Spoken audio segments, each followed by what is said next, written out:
வணக்கம் ஃப்ரெண்ட்ஸ், இன்றைக்கி நம்ம இதில் என்ன பார்க்க போகிறோம் அப்படின்னா நம்ம இண்டக்ஷன் ஸ்டவ் எப்படி நம்ம யூஸ் பண்ணுறது. ஸோ அதில் நம்ம என்னெல்லாம் எப்படிலாம் நம்ம யூஸ் பண்ணக்கூடாது, ஸோ என்னென்ன தவறுகள்லாம் நம்ம பண்ணக்கூடாது அப்படின்னு தான் நம்ம அந்த வீடியோவில் பார்க்க போகிறோம். ஸோ அதுக்கு முன்னாடி நம்ம சேனலில் இது வரைக்கும் நீங்கள் சப்ஸ்கிரைப் பண்ணலை அப்படின்னா சப்ஸ்கிரைப் பட்டனை கிளிக் பண்ணி பக்கத்துலேயே பார்த்தீங்கன்னா ஒரு பெல் ஐக்கான் வரும். அதை கிளிக் பண்ணிங்கன்னா ஆல் அப்படின்னு செலக்ட் கொடுத்துங்க. அப்போ தான் நம்ம போடுற வீடியோ எல்லாமே பார்த்தீங்கன்னா உங்களுக்கு பார்த்தீங்கன்னா ஒன்று ஒன்று அப்டேட் ஆகிட்டே இருக்கும். ஸோ வாங்க வீடியோக்குள்ளே போகலாம். ஃபஸ்ட்டு பார்த்தோம் அப்படின்னா நம்ம இண்டக்ஷன் அடுப்பை பொறுத்த வரைக்கும் பார்த்திங்கன்னா இப்போ எல்லா வீடுகள்லையும் பார்த்திங்கன்னா ஒரு இண்டக்ஷன் அடுப்பு பார்த்திங்கன்னா ஒரு ஆல்டர்னேட்டிவாக வச்சுக்கிறாங்க. ஸோ கேஸ் அடுப்பு இருந்தாலும் இண்டக்ஷன் ஸ்டவ்வும் யூஸ் பண்ணிக்கிறாங்க.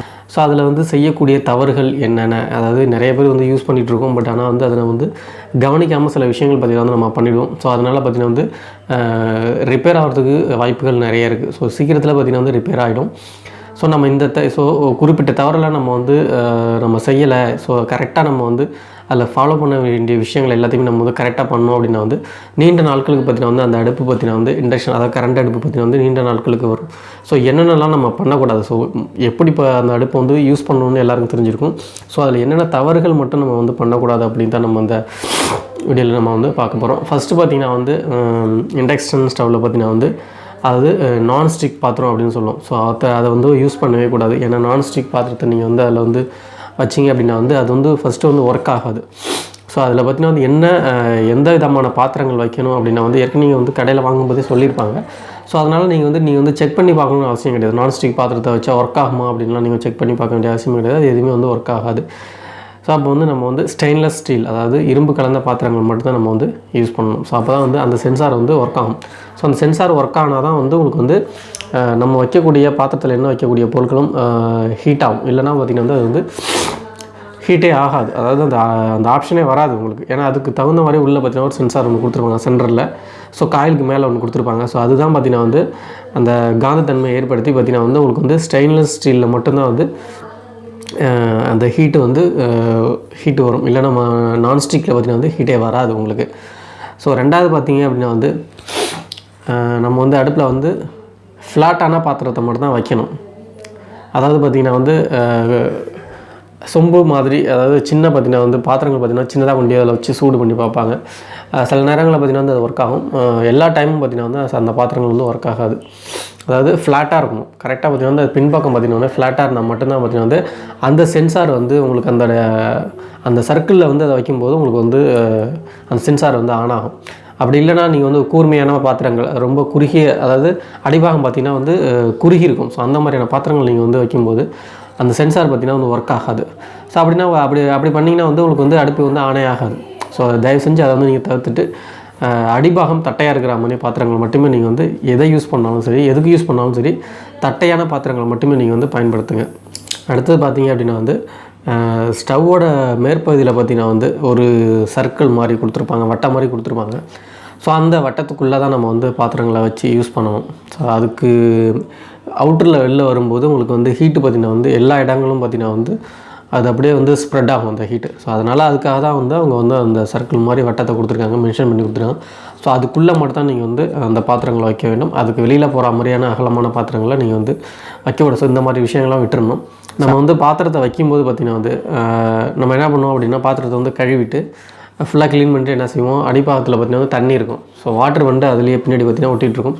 ஸோ அந்த தண்ணியோடு கொண்டு போய் என்ன செய்வோம், அடுப்பில் வைப்போம். ஸோ அடுப்பு பார்த்திங்க அப்படின்னா ஆன் பண்ணோடனே பார்த்திங்கன்னா அந்த தண்ணி பார்த்திங்கன்னா அந்த அடுப்போட மேற்பகுதியில் அப்படியே இருக்கும். ஸோ அது ஹீட் ஆகும்போது பார்த்திங்கன்னா உங்களுக்கு மாதிரியான ஒரு சவுண்டு ஒன்று வரும்.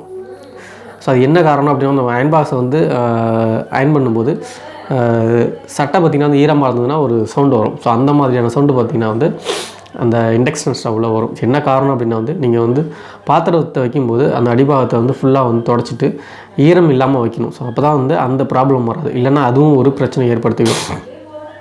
பாத்திரத்துலேருந்து பார்த்திங்கன்னா நம்ம வேலை செஞ்சுட்டு இருக்கும்போது பார்த்திங்கன்னா பாத்திரத்தில் பார்த்திங்கன்னா மேற்பகுதியிலேருந்து பொங்கி பார்த்திங்கன்னா ஃபுல்லாக தண்ணி கீழே ஊற்றிடும். உங்களுக்கு கீழே ஃபுல்லாகவே தண்ணி ஆகிடும். அதை கவனிக்காமல் என்ன பண்ணுவாங்க பார்த்திங்கன்னா வந்து விட்டுடுவாங்க. அது என்ன செய்யும் அப்படின்னா வந்து அந்த பாத்திரத்துலேருந்து வரக்கூடிய தண்ணி எல்லாமே கீழே பார்த்திங்கன்னா வந்து அந்த பட்டன் வரைக்கும் கீழே வழிஞ்சு ஊற்றிடும்.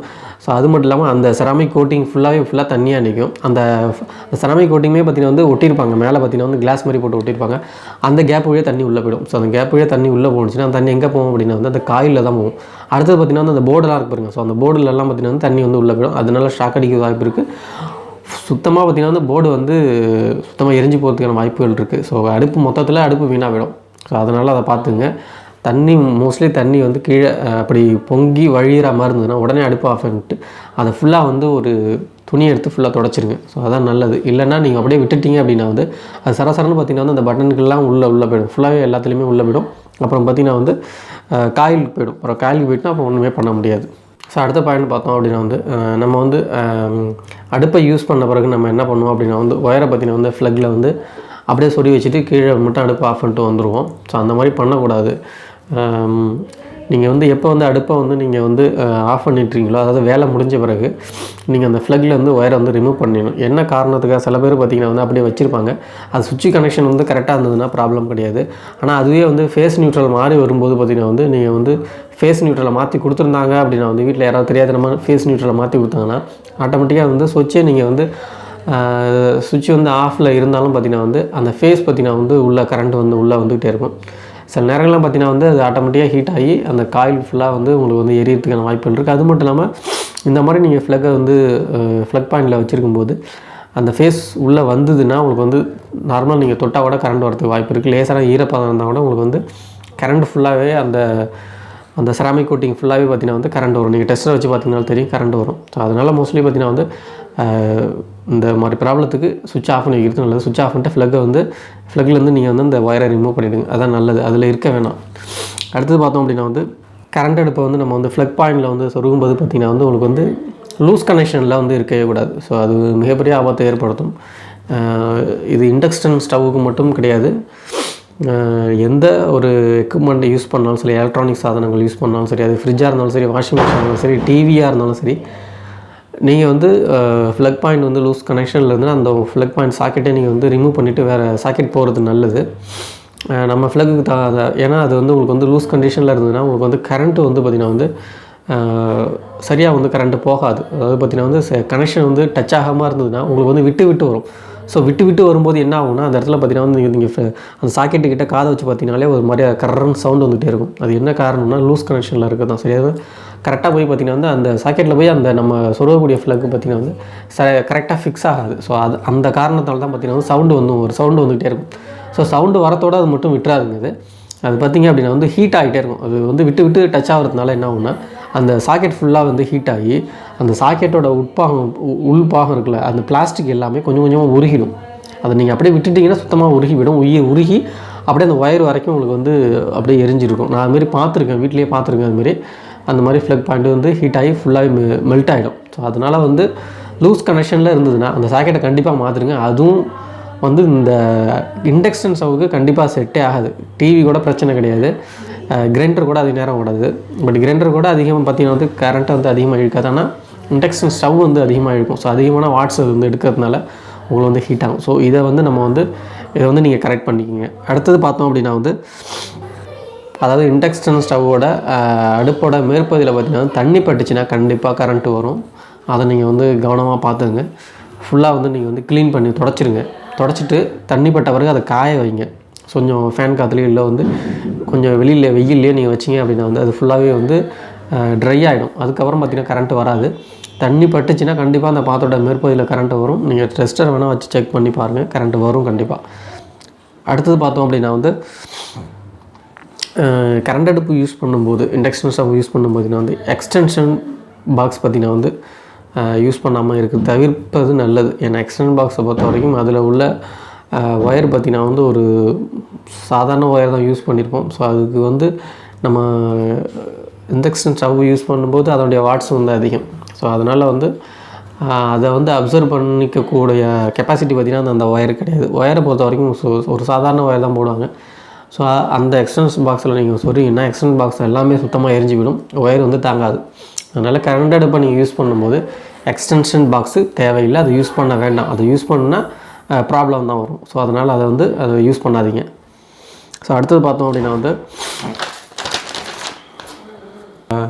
கரண்ட்டு பார்த்திங்கன்னா கம்மியாக வரும். அதாவது பவர் சப்ளை பார்த்திங்கன்னா கம்மியாக வரும். அரை கரண்ட் அப்படின்னு சொல்லுவோம் இல்லைங்களா. ஸோ அந்த மாதிரி பவர் சப்ளை ரொம்ப குறைவாக வரும்போது நீங்கள் இண்டக்ஷன் ஸ்டவ்வை நம்ம யூஸ் பண்ணாமல் இருக்கிறது தான் நல்லது. ஏன்னா உங்களுக்கு இண்டக்ஷன் ஸ்டவ்வே ஒர்க் ஆகாது. நீங்கள் பட்டனை ப்ரெஸ் பண்ணால் கூட உங்களுக்கு ஆன் ஆகாது. ஸோ அதனால் யூஸ் பண்ணாமல் விட்டுருங்க. அடுத்தது இண்டக்ஷன் ஸ்டவ்வை யூஸ் பண்ணும்போது பார்த்திங்க அப்படின்னா நம்ம சாக்கெட்டில் நம்ம ஃபிக்ஸ் பண்ணும்போது அதுக்கு தகுந்த சாக்கெட்டை தான் நம்ம யூஸ் பண்ணணும். அதாவது நம்ம என்ன பண்ணணும்னா 16 ஆம்பியர் உள்ள நம்ம சாக்கெட்டை மட்டும்தான் அதில் யூஸ் பண்ணுங்கள். ஏன்னா அது ஹீட் ஆகும். அந்த ஹீட்டை அதை அப்சர்வ் பண்ணிக்கிற அளவுக்கு தாங்கக்கூடிய சாக்கெட்டை நம்ம யூஸ் பண்ணணும். ஸோ நார்மலாக நம்ம வீட்டில் ஒரு அயன் பாக்ஸ் போடக்கூடியதோ இல்லை டிவி போடக்கூடிய அந்த நார்மல் சாக்கெட்டில் நீங்கள் போட வேண்டாம். அப்படி உங்கள் வீட்டில் இல்லைன்னா கூட அந்த இடத்துல ஒரு எக்ஸ்ட்ரா பாக்ஸ் யூஸ் பண்ணி நீங்கள் ஒரு 16 ஆம்பியர் உள்ள சாக்கெட்டை போட்டுங்க. அப்போ தான் உங்களுக்கு அந்த ஹீட்டை அதை அப்சர்வ் பண்ணிக்கும். ஒரு சாதாரண நீங்கள் ஒரு வீட்டில் யூஸ் பண்ணக்கூடிய ஒரு சார்ஜர் போடக்கூடிய சாக்கெட்டில் நீங்கள் இண்டக்ஷன் ஸ்டவ் நீங்கள் யூஸ் பண்ணீங்க அப்படின்னா இண்டக்ஷன் ஸ்டவோட ஹோல் இருக்குது பார்த்திங்களா, அது ஃபுல்லாகவே பார்த்திங்கன்னா ஹீட் ஆகி அப்படியே மெல்ட் ஆகிட்டே இருக்கும். நீங்கள் வேணால் உங்கள் வீட்டில் இருந்ததுன்னா நீங்கள் வேணால் பாருங்கள். அது இந்த இடம் பார்த்திங்கன்னா கொஞ்சம் ஹீட் ஆகி மெல்ட் ஆகி உருகிருக்கும். நீங்கள் பார்த்தீங்கன்னா உங்களுக்கு தெரியும். ஸோ அதனால் சாக்கெட்டை பொறுத்த வரைக்கும் இண்டக்ஷன் ஸ்டவ் யூஸ் பண்ணுறதுங்க அப்படிங்க அது 16 ஆம்பியர் சாக்கெட் பொறுத்த நல்லது. ஸோ அதே போல் ரெஃப்ரிஜரேட்டர் யூஸ் பண்ணாலும் ஸோ அந்த மாதிரி சாக்கெட்டில் தான் போடணும். நார்மலான சாக்கெட்டில் நீங்கள் யூஸ் பண்ணக்கூடாது. அடுப்பு பார்த்திங்க அப்படின்னா இண்டக்ஷன் ஸ்டவ்வை பொறுத்த வரைக்கும் அதனுடைய மேக்ஸிமம் வாட்ஸ் பார்த்திங்கன்னா 2000 வாட்ஸ் வரைக்கும் கொடுத்துருப்பாங்க. ஆனால் நம்ம என்ன பண்ணுவோம் அப்படின்னா 2000 வாட்ஸ் வரைக்கும் இருக்கே அப்படின்னு ஃபுல்லாக வச்சு பட்டனை வச்சு அமைக்க பார்ப்போம். 2000 வாட்ஸ் வரைக்கும் யூஸ் பண்ணுவோம். ஸோ அப்படி யூஸ் பண்ணக்கூடாது. இப்போ எக்ஸாம்பிள் சொல்ல போனால் இப்போ நம்ம பைக்கில் 140 கிலோமீட்டர் வரைக்கும் மேக்ஸிமம் ஸ்பீடு இருக்குது. ஆனால் நம்ம 140 கிலோமீட்டர் வரைக்கும் நம்ம வேகத்தில் யாரும் போகிறதில்ல, போகவும் முடியாது. ஸோ அந்த மாதிரி நம்ம ட்ரை பண்ணி பார்க்கக்கூடாது. ஸோ 2000 2500 வாட்ஸ் வரைக்கும் இருக்குது அப்படின்னா ஸோ அதுக்கு கீழே தான் நீங்கள் யூஸ் பண்ணணும். ஸோ ஃபுல்லாக யூஸ் பண்ணி பார்க்கக்கூடாது. இப்போ 2000 வாட்ஸ் இருக்குது அப்படின்னா அந்த இண்டக்ஷன் ஸ்டவ்வில் கொடுத்துருக்காங்கன்னா நீங்கள் மினிமம் ஒரு 1600 வரைக்கும் யூஸ் பண்ணுங்கள். ஸோ அதுக்கு மேலே நீங்கள் யூஸ் பண்ண வேண்டாம். அடுப்பு பார்த்திங்கன்னா ஓவர் ஹீட் ஆகும். ஓவர் ஹீட்டாக ஆனிச்சுன்னா உங்களுக்கு சீக்கிரம் அந்த போர்டு சீக்கிரம் வீணாக போயிடும். இல்லை அப்படின்னா உங்களுக்கு அந்த உள்ள காயில் வீணாக போகும். ஸோ இந்த மாதிரி ப்ராப்ளம்லாம் வரும். ஸோ அதனால் பார்த்தீங்கன்னா 2000 வாட்ஸ் இருக்குன்னா நீங்கள் ஃபுல்லாக யூஸ் பண்ண வேண்டாம். 1000 வாட்ஸ்லேயே பார்த்தீங்கன்னா உங்களுக்கு நல்லா ஹீட் ஆகும். ஸோ நீங்கள் இன்னும் வைக்கணும் அப்படின்னா ஒரு 1500 ஒரு 1600 வாட்ஸ் வரைக்கும் வச்சுக்கலாம். ஸோ அதுக்கு மேலே வைக்க வேண்டிய அவசியம் இல்லை. ஸோ இந்த மாதிரி நம்ம சொல்லக்கூடிய விஷயங்கள் நீங்கள் ஃபாலோ பண்ணாலே அந்த இண்டக்ஷன் ஸ்டவ்வோட லைஃப் பார்த்திங்கன்னா அதிகமாக வரும். ஸோ நீங்கள் நம்ம சொல்கிற விஷயங்கள் நீங்கள் கடைப்பிடித்தாலே அடுப்போட வாழ்நாள் பார்த்திங்கன்னா அதிகமாக வரும். இல்லைனா உங்களுக்கு ஒரு 2 வருஷத்துலேயே இல்லை 1 இயர்லேயே பார்த்திங்கன்னா உங்களுக்கு சீக்கிரம் பார்த்திங்கன்னா அடுப்பு ரிப்பேர் ஆகிடும். மோஸ்ட்லி காயில் போகும். இல்லைனா போர்டு பார்த்திங்கன்னா சுத்தமாக எரிஞ்சு போயிடும். உள்ளே பார்த்திங்கன்னா சுத்தமாக ஒரு ஐசிலாம் ஒன்றுமே இருக்காது, சுத்தமாக எரிஞ்சு போயிடும். நீங்கள் 2000 வாட்ஸில் ஃபுல்லாக வச்சு நீங்கள் யூஸ் பண்ணிட்டு இருந்தீங்கன்னா சுத்தமாக அதில் ஐசி தான் முதல்ல போகும், ஐசி போயிடும். அதே போல் பார்த்திங்க அப்படின்னா அடுத்தது பார்த்திங்க அப்படின்னா அடுப்பில் அதிகப்படியான வெயிட் நீங்கள் வைக்கக்கூடாது. அதுலேயே பார்த்திங்கன்னா அடுப்பு நீங்கள் வாங்கும்போது பார்த்திங்கன்னா அதுலேயே மென்ஷன் பண்ணியிருப்பாங்க எவ்வளோ வெயிட்டு வரைக்கும் உங்களுக்கு அந்த அடுப்பில் வைக்கலாம் அப்படின்ட்டு. ஸோ அதுக்கு மீறி நீங்கள் வெயிட்டு வைக்கக்கூடாது. ஏன்னா உள்ளே அந்த கிளாஸ் மாதிரி தான் கொடுத்துருப்பாங்க. செராமிக் கோட்டிங் சொல்லுவாங்க. செராமிக் கோட்டிங் அந்த மாதிரி அந்த இதில் கொடுத்துருப்பாங்க. கிளாஸ் மாதிரி தான் உங்களுக்கு இருக்கும். ஸோ அது சீக்கிரத்தில் ஃபுல்லாக பார்த்திங்கன்னா வெயிட் வைக்கும்போது அது அப்படியே விரிசல் விட்டு உடஞ்சிரும். அதனால் மோஸ்ட்லி அதிகப்படியான வெயிட்டு தண்ணி பார்த்திங்கன்னா அதிகப்படியாக குளிக்கிறதுக்கு கூட சில பேர் பார்த்திங்கன்னா தண்ணி அதில் வச்சு ஹீட் பண்ணுவாங்க. பெரிய பாத்திரத்தை வச்சு யூஸ் பண்ணுவாங்க. அந்த மாதிரிலாம் யூஸ் பண்ணக்கூடாது. ஸோ அது மாதிரி வெயிட்டான பொருட்கள் வச்சிங்க அப்படின்னா சீக்கிரத்தில் வீணாக போயிடும். அந்த கிளாஸ் சுத்தமாக உடஞ்சி போயிடும்.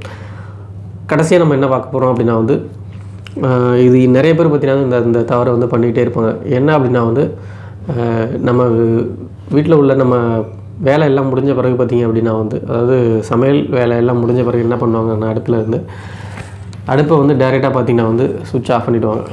கீழே ஆஃப் பண்ணலாம் மாட்டாங்க, மேலே சுவிட்ச் ஆஃப் பண்ணிவிடுவாங்க. சுவிட்ச் ஆஃப் பண்ணிட்டா என்ன ஆகும் அப்படின்னா உங்களுக்கு கீழே அந்த காயில் பார்த்திங்கன்னா ஹீட்டாக இருக்கும். ஸோ அந்த ஹீட்டாக இருந்து பார்த்திங்கன்னா இருந்துகிட்டே கண்டினியூ ஹீட்டாக இருந்துகிட்டே இருக்கும். நீங்கள் ஆஃப் பண்ணிட்டீங்கன்னா அது அப்படியே ஹீட்டாக இருந்துகிட்டே இருக்கும். ஸோ அதை கூலிங் பண்ணுறதுக்காக தான் உங்களுக்கு ஃபேன் உள்ளே கொடுத்துருக்காங்க. ஸோ அந்த ஃபேன் கொஞ்சம் நேரம் ஓடணும். ஸோ அது என்ன பண்ணுவாங்க அப்படின்னா கீழே ஆஃப் பண்ண மாட்டாங்க, உடனே மேலே போய்ட்டு மெயின் சுவிட்ச் ஆஃப் பண்ணுவாங்க. ஸோ மெயின் சுவிட்ச் ஆஃப் பண்ணிட்டாங்க என்ன ஆகும்னா அந்த ஹீட் அப்படியே இருந்துகிட்டே இருக்கும், சீக்கிரத்தில் ஆறாது. ஸோ அந்த ஹீட்டு சீக்கிரத்தில் ஆறலை அப்படின்னா அந்த காயில் சீக்கிரத்தில் வீணாக போயிடும். ஸோ அதுக்காக தான் அவங்க வந்து என்ன பண்ணியிருக்காங்க அப்படின்னா வந்து நீங்கள் வந்து அடுப்பை வந்து ஆஃப் பண்ணும்போது கீழே பார்த்தீங்கன்னா வந்து உங்களுக்கு அடுப்புலேயே வந்து ஆன் ஆஃப் கண்ட்ரோல் கொடுத்துருக்காங்க. ஸோ அதை தான் நீங்கள் வந்து ஆஃப் பண்ணணும். ஸோ அதை ஆஃப் பண்ணிட்டீங்க அப்படின்னா வந்து நீங்கள் மெயின் சுவிட்சை உடனே ஆஃப் பண்ணக்கூடாது. நீங்கள் அதை ஆஃப் பண்ணிட்டாலே அடுப்பு ஆஃப் ஆகிடும். ஆனால் கொஞ்ச நேரத்துக்கு பார்த்தீங்கன்னா வந்து ஃபேன் வந்து உள்ளே வந்து ரன் ஆகிட்டே இருக்கும். அந்த ஃபேன் ரன் ஆகிறதுக்கு காரணம் என்னென்னா காயில் வந்து கூல் பண்ணிகிட்டு இருக்குன்னு அர்த்தம்.